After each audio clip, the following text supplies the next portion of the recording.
की सबसे छोटी संरचनात्मक और क्रियात्मक यूनिट है, यानी लाइफ की सबसे छोटी इकाई यानी स्ट्रक्चरल एंड फंक्शन यूनिट है कौन?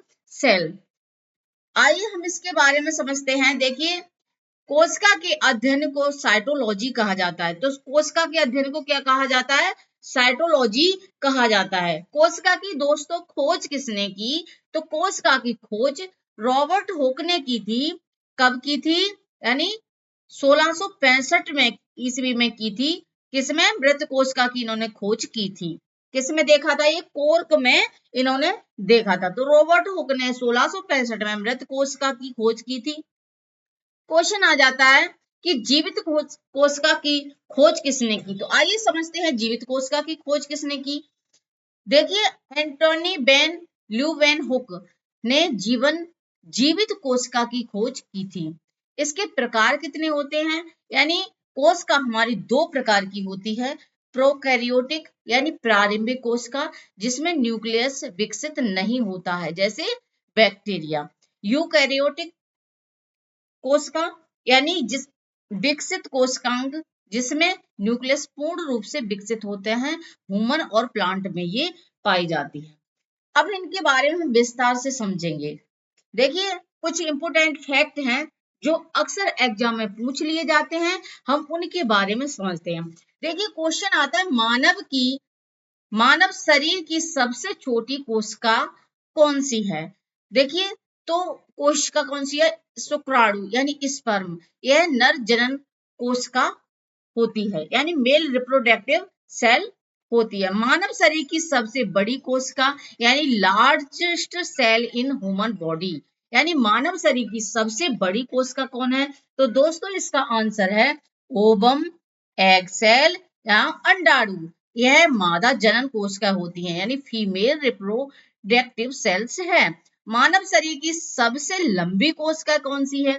तो न्यूरॉन्स, नर्व सेल या तंत्रिका कोशिका। यह मस्तिष्क और तंत्र का हिस्सा होती है। संसार की सबसे बड़ी कोशिका तो शुतुरमुर्ग का अंडा होता है। एक कोशिका का सिंगल सेल्स का बना होता है। संसार की सबसे छोटी कोशिका smallest cell in the world यानी माइकोप्लाज्मा, इसे पीपीएलओ यानी प्लूरो निमोनियो लाइक और ऑर्गेनिज्म भी कहा जाता है। आगे देखते हैं। तो हमने क्या क्या समझा? मानव शरीर की सबसे छोटी कोशिका स्पर्म, और मानव शरीर की सबसे बड़ी कोशिका तो अंडाणु, मानव शरीर की सबसे लंबी कोशिका तो नर्व सेल यानी न्यूरॉन्स, तंत्र का कोशिका है, और संसार की सबसे बड़ी कोशिका तो शुतुरमुर्ग का अंडा, और सबसे छोटी तो पीपीएलओ। आगे देखते हैं प्रोकैरियोटिक कोशिका की विशेषताएं। देखिए, अविकसित केंद्रक या प्रोकैरियोटिक कोशिका होती है, इसमें केंद्रक अविकसित होता है। कोशिकांगों में स्पष्ट केंद्रक यानी सेल डिफाइंड न्यूक्लियस नहीं होता है। केंद्रक के चारों ओर केंद्रक झिल्ली न्यूक्लियस मेंबर अनुपस्थित होती है। झिल्ली युक्त कोशांगों का अभाव। इसमें माइटोकॉन्ड्रिया, गोल्गी बॉडी और क्लोरोप्लास्ट, एंडोप्लाज्मिक रेटिकुलम जैसे महत्वपूर्ण कोशिकांग नहीं पाए जाते हैं। तो इसमें कोशिकांग का अभाव होता है और केंद्रक कैसा होता है? यानी अविकसित होता है। अब देखते हैं हम राइबोसोम। देखिए, प्रोकैरियोटिक कोशिका में 70 इस प्रकार के राइबोसोम्स पाए जाते हैं। इनका राइबोसोम्स का कार्य क्या होता है? प्रोटीन का निर्माण करना यानी संश्लेषण करना। आनुवांशिक पदार्थ जेनेटिक मटेरियल कौन सा है? तो ये डीएनए वृत्ताकार सर्कुलर होता है और ये सीधे कोश का द्रव्य के संपर्क में रहता है, इसे न्यूक्लियोटाइड कहा जाता है।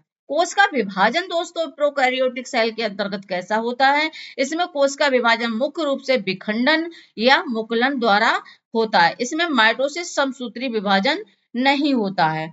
आगे देखते हैं हम इसमें श्वसन कैसा होता है। प्रोकैरियोटिक सेल के अंतर्गत श्वसन कैसा होता है? श्वसन की प्रक्रिया कोश का झिल्ली द्वारा होती है, क्योंकि इसमें माइटोकॉन्ड्रिया नहीं पाया जाता है। तो माइटोकॉन्ड्रिया नहीं पाया जाता। साइज कितना होता है? ये आकार में बहुत सूक्ष्म होते हैं, प्राय 0.1 से लेकर के 0.5 माइक्रोमीटर होते हैं। किन जीवों में पाई जाती है? तो ये बैक्टीरिया में पाया जाता है, नील हरित शैवाल में, ब्लू ग्रीन एल्गी, साइनोबैक्टीरिया और माइकोप्लाज्मा आर्कियोबैक्टीरिया में ये पाया जाता है। नेक्स्ट देखते हैं हम यूकैरियोटिक सेल्स की विशेषताएं के बारे में। देखिए इसमें केंद्रक स्पष्ट होता है और ये केंद्रक है वो डबल मेम्ब्रेन से घिरा होता है, झिल्ली से घिरा रहता है। केंद्रक के भीतर न्यूक्लियस यानी केंद्रिका होती है और उसमें क्रोमेटिन एक धागा जैसा जाल पाया जाता है। झिल्लीदार कोशिकांग, देखिए इसमें कोशिकांग होते हैं, इसमें विशिष्ट कार्य के लिए अलग अलग अंगक होते हैं। कौन कौन से दोस्तों? माइटोकॉन्ड्रिया का काम है ऊर्जा उत्पादन यानी एडिनो ट्राइफॉस्फेट का निर्माण करना यानी एटीपी का निर्माण करना। गोल्जी बॉडी का यानी पदार्थों का परिवहन, पैकेजिंग करना। एंडोप्लाज्मिक रेटिकुलम का यानी अंतर परदवी जालिका का प्रोटीन लिपिड का निर्माण करना। लयन काय यानी लाइसोसोम अपशिष्ट निपटान यानी जो भी वेस्ट मटेरियल होता है उसे खत्म कर देता है, इसीलिए इसे सुसाइड बैग कहते हैं। राइबोसोम इसमें 80 प्रकार के होते हैं, क्योंकि प्रोकैरियोटिक में कितने प्रकार के थे? वहां 70 प्रकार के, तो जहां 80 प्रकार के होते हैं जो प्रोटीन निर्माण में भाग लेते हैं। आनुवांशिक पदार्थ डीएनए लाइनर होता है और वहां कैसा होता था? सर्कुलर होता था। डीएनए के साथ हिस्टोन प्रोटीन जुड़ा होता है जो क्रोमोसोम बनाने में मदद करता है। आगे देखते हैं इनका विभाजन कैसा होता है। इसमें कोश का विभाजन मुख्य रूप से माइटोसिस यानी समसूत्री अर्धसूत्री प्रक्रिया द्वारा होता है। रिप्रोडक्शन औरबिक श्वसन मुख्य रूप से माइटोकॉन्ड्रिया में होता है। किसमें होता है श्वसन? माइटोकॉन्ड्रिया में होता है। पादप कोशिका में प्लांट सेल में सेलुलोज की बनी कोशिका भित्ति होती है, जबकि जंतु में यह अनुपस्थित होती है। उदाहरण के लिए कहाँ पाया जाता है? तो उच्च श्रेणी के जीव जैसे मनुष्य, पेड़, कवक और प्रोटोआ में पाया जाता है। अब हम दोस्तों प्रोकैरियोटिक यूकैरियोटिक सेल के अंतर्गत हम क्या देखेंगे? अंतर देखेंगे।